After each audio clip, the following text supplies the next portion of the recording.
of them have parents that do not know how to advocate for them or are afraid. They are completely afraid. We've had some of our kids be victims of crime, and the parents will never call the police because they're afraid. They're not here legally, and they're like, no, because if I call, they'll get me and they'll deport me.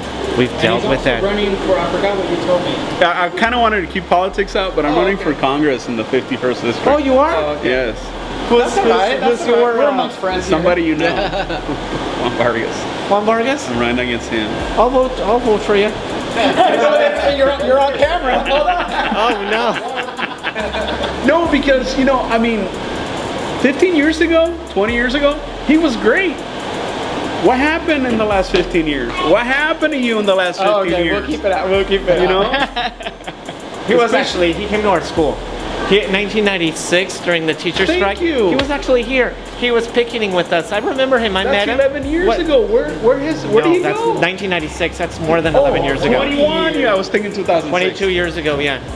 22 years ago. That's what I tell people. Yes. Where have you been? Not here. Thank you.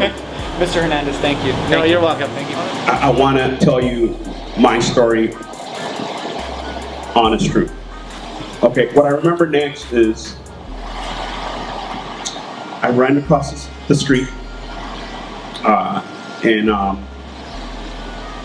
there was a soccer field, and this was in Mexicali, just in case some of you are wondering where this happened at. And it was a dirt field. We're playing soccer. My uncle was playing soccer. He was only like 2-3 years older than me. So at the time I was 5, he was probably 7 or 8.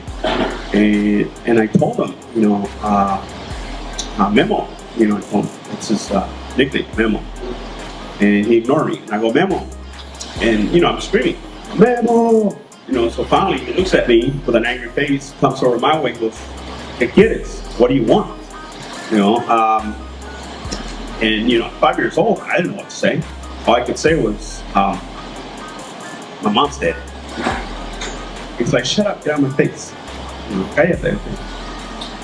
No, mi mamá está muerta. My mom's dead. So, he was really angry at this point. Estaba enojado. You don't play like that. You don't say those kind of things. Con esto no se juega. So he ran off to the house.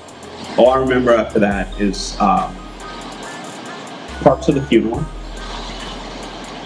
And that's it. I hate myself for not remembering more. And it hurts me to this day when I think about it. And you know, I want to make you feel better at this point. You know, love your parents, okay? Your mom especially, they go through a lot, okay?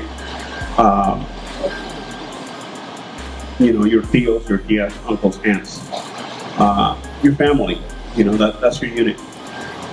And share that everywhere you go. You know, in the playground, at school, in the classroom, okay? So just have that in the back of my mind, another back of your mind, another mental note, okay? And what's really, you know, what really hurts me is, you know, and there's a lot of positives with it. We'll get to that in a little bit.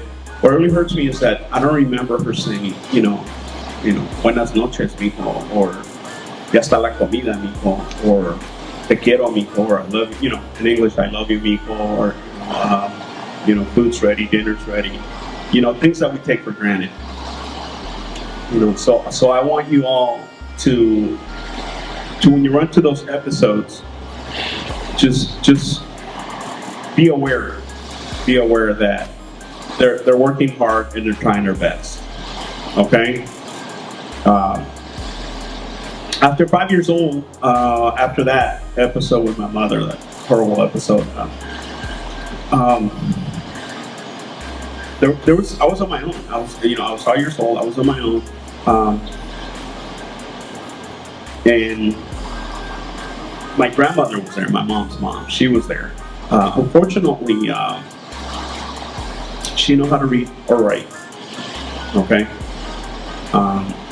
but one thing that my mom did early on is she taught me how to read and write. So at 5 years old, I had not gone to school yet, but I already knew how to read and write. Okay? My grandmother did it. So initially, I would make fun of her, but when my mother was no longer there, I knew that I had to step in and read for her and write for her, because she was, at that point, my grandma became Ama. And I called her that, Ama. You know, that's who she became. Okay? So the making fun of her stopped. You know. Later on, she went to school, adult school. She learned how to read and write, and she took me with her, and I helped her with the homework. So at that age, my grandmother at the time was probably in her, mid-50s. You know, so she was still trying to improve herself and make herself better. Okay. I helped my tata, my grandfather. I helped him. He would sell fruit in a cart down the streets in the summer, and he would sell elotes, corn, hot corn in the winter. So I helped with that. It was still not enough. We struggled. It was a one-bedroom home. There were 7 of us that we slept there. At times, I got a job making piñatas. So you guys seen piñatas. So I did that for some time. I worked in the fields as well. So I did that for some time. And it was rough, but at the same time, I was still a kid. So I was still, trying to have fun, trying to do jobs. If I was in the fields picking fruit, I would put some in my bag and throw the other ones at people picking with me and laugh at them. So I was still a kid. I was still, even though I was working, I was still trying to have fun. Okay? So what changed? The good things that helped me is I worked early on.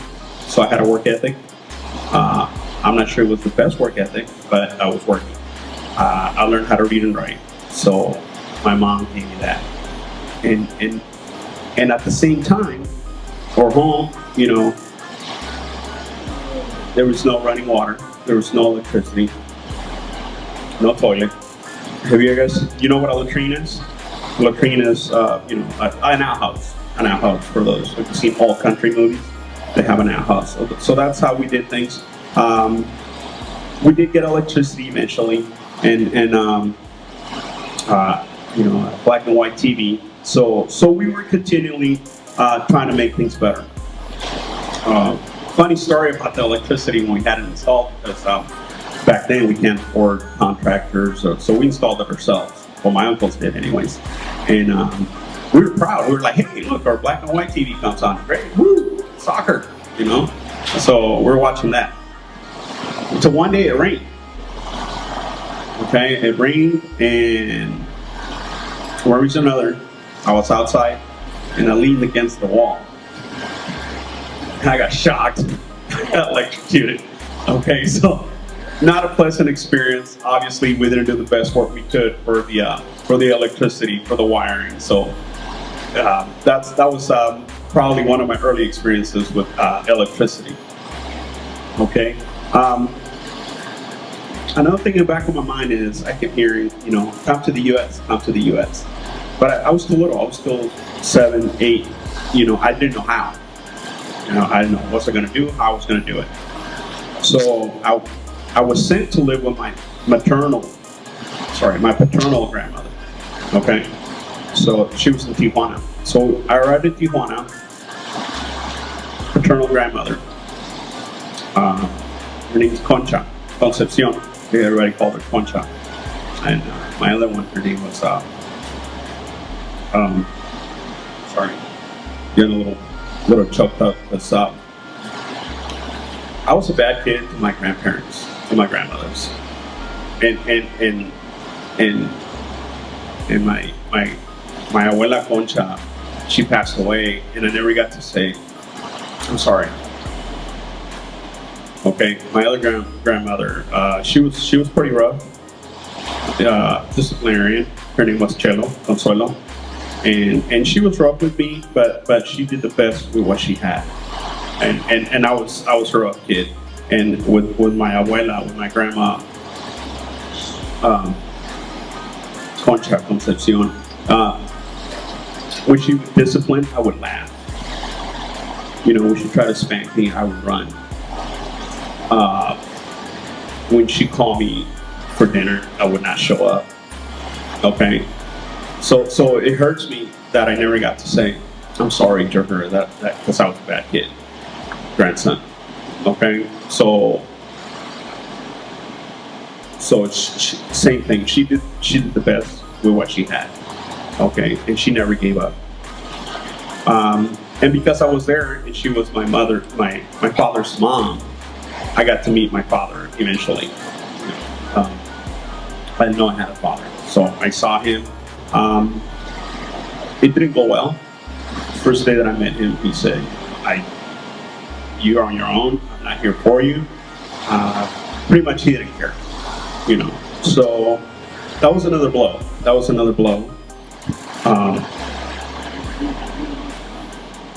And right there and then, at that age, I said, I'm going to keep going. I'm going to persist. I'm going to persevere. I didn't know how. I didn't know in what. But I was going to do that. I had it in my heart, in my mind, at that age, that I was going to do something with myself. Okay? And that's what I want you to do. I want you to be something, persist, persevere, whatever that is. And you'll hear that from everyone, from your teacher, even the mean ones, even in los regañones, les van a decir, you know, do something with your life. Okay? It won't. I'm sure this is not the first time, and it won't be the last.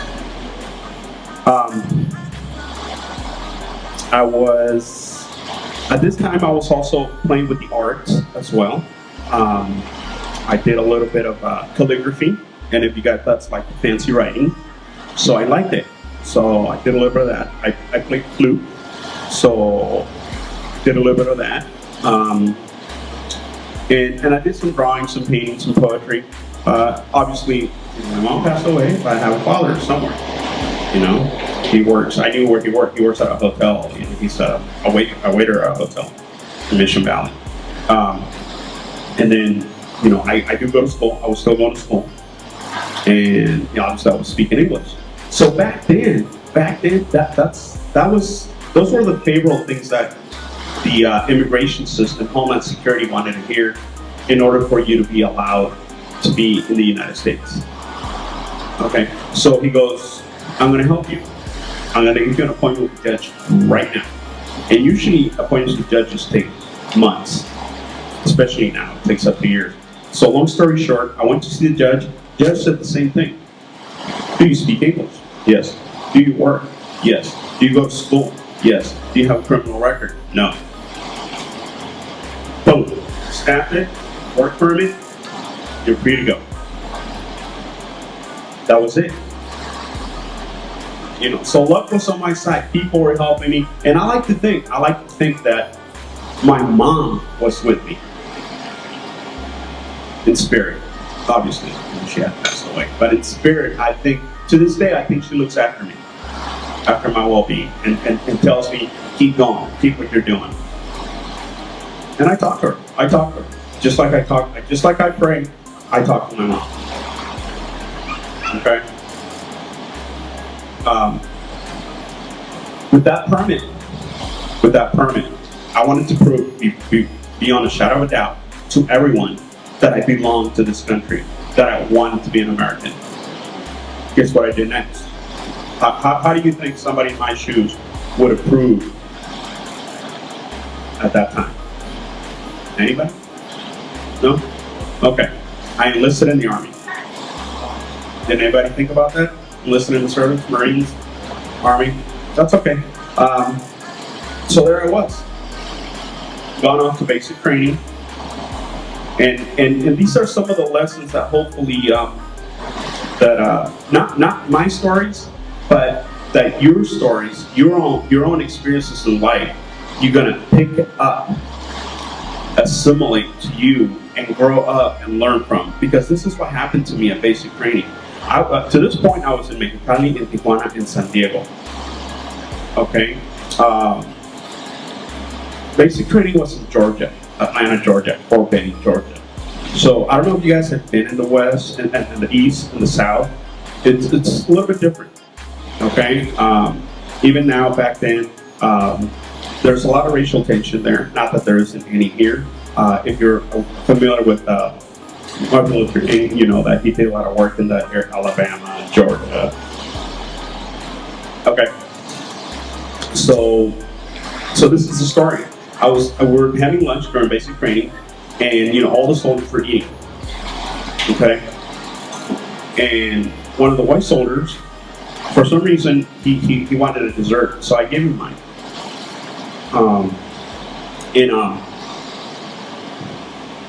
The way he goes, "Hey, thanks, Julio." I make nothing of it, but that's not my name. So the brothers were sitting over here, black soldiers, and they're like, "Hey, Mercado, come here." I'm like, "Hey, what's up?" I go over there, and that's not right. And I go, "What's not right?" "They called you Julio. That's not your name." And I go, "Yeah, but I'm sure he didn't mean nothing by it." And black soldier's like, "I'm pretty sure he did. I'm pretty sure he did." I was like, okay, I was listening. Okay, all right. At this time, out of nowhere, drill sergeants come on to the group, approach the group, and they say, "Good job, everybody. You guys doing good training. You guys are doing good work. Great. Keep it up."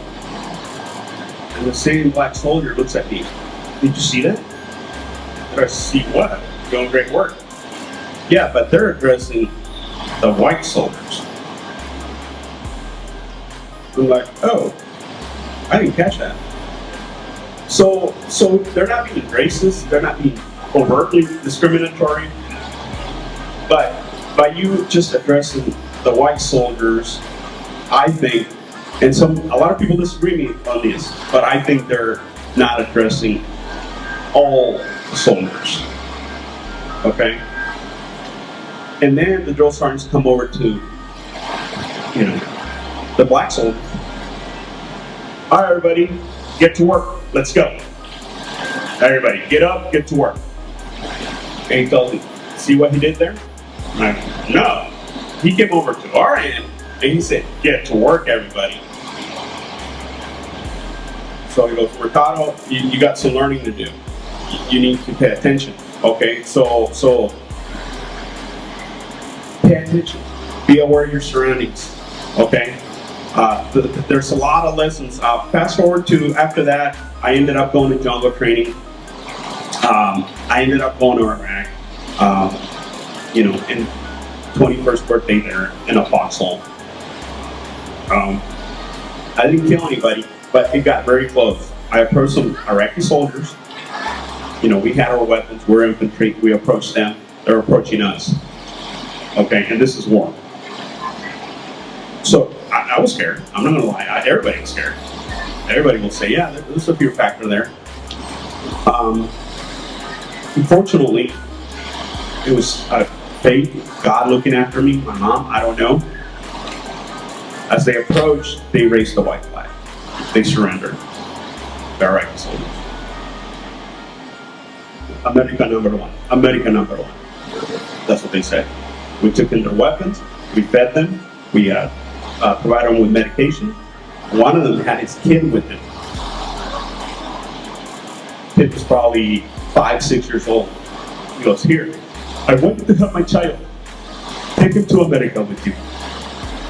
America number one. You guys are already here. Okay? All right, and there's a lot. I wish I could talk to you like forever because there's a lot of stories, and I am writing a book about my story. So hopefully, eventually, you'll have that in your hands, and I'm willing to give you that for free. Okay. You are already here in the United States of America. Everyone here speaks English? Okay. No? Learn English. Don't be shy. Don't be afraid. Don't be nervous. Okay? This is how I learn English. My best friend only spoke English in high school. he didn't speak Spanish. So I had to learn English to, have fun, hang out, go to 7-Eleven, buy a Slurpee, play video games, do whatever. Two, I watched TV in English. Okay? Back then there was a TV show called Three's Company and also The Jeffersons. So I learned, that's what helped me learn English. And once I entered the Army, that's what helped me learn English. Okay? I applied for a scholarship, ROTC, San Diego State. Okay, I left Point Point. I did drop out of high school my senior year.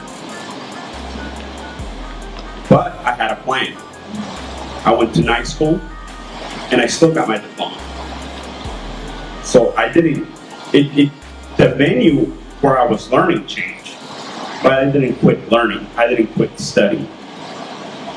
Because I had a job and I had things to do, pay bills to pay. But I kept going to school. So no matter what you're throwing in your life, keep going to school, keep learning, keep doing whatever it is you have to do, keep moving forward. Just because you may not be going to the school you want to go to, you don't have the computer that you want, you don't have the cell phone that you want, keep learning, keep fighting, keep moving forward. Okay, and that's what that's persist. That's that one message. I ended up applying for a scholarship at San Diego State. Long story short, I got it. I graduated. I did ROTC. I was a now commissioned officer. Okay, so I was a lieutenant, captain, and then I left the Army. And the reason I left, and I want to wrap this up, now, and it's true to now, I want to do more with my life. Okay, I got a disciplinary requirement from the Army. I've been working as a deputy sheriff for the last 10, 11 years. Okay, and when I got hired, they did a background check. And they said, hey, you came here as an undocumented person, immigrant. But that's not a criminal act. And a lot of people don't know that. The media, the news like to tell you that undocumented people, illegals, are criminals. No. We have a criminal system and we have an immigration system. There are two different animals, two different. Okay, so a lot of people, the news likes to mix those two up and call, undocumented people criminals. So it's two different things. Okay, to wrap it up, they still gave me the job. Okay, because that's what they said. They said, well, that's not a criminal record, that's an immigration record, and we cannot deny you a job for having an immigration record. So whatever your immigration status is, okay, you can move on, you can get hired, you can get the jobs, okay, get the proper training, keep doing what you're doing. You're here in school, so keep doing what you're doing. Follow your heart, follow your passion. If I did it, you can do it, and you're going to do better than I can, better than I have, better than I ever will. Because you have, at your age, much better tools, much better people around you, okay? So thank them, thank the parents, thank the administrators, and thank you.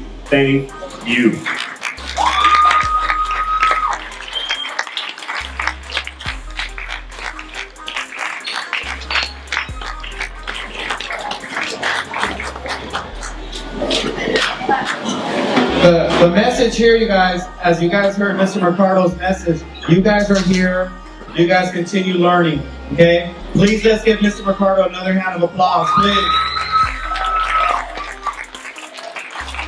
And also, Marlo Martinez brought you guys the backpacks and the school supplies. Marlo, please stand up and give a wave. So please give Marlo another round of applause, please. Thank you, Marlo. Thank you, Mr. Mercado.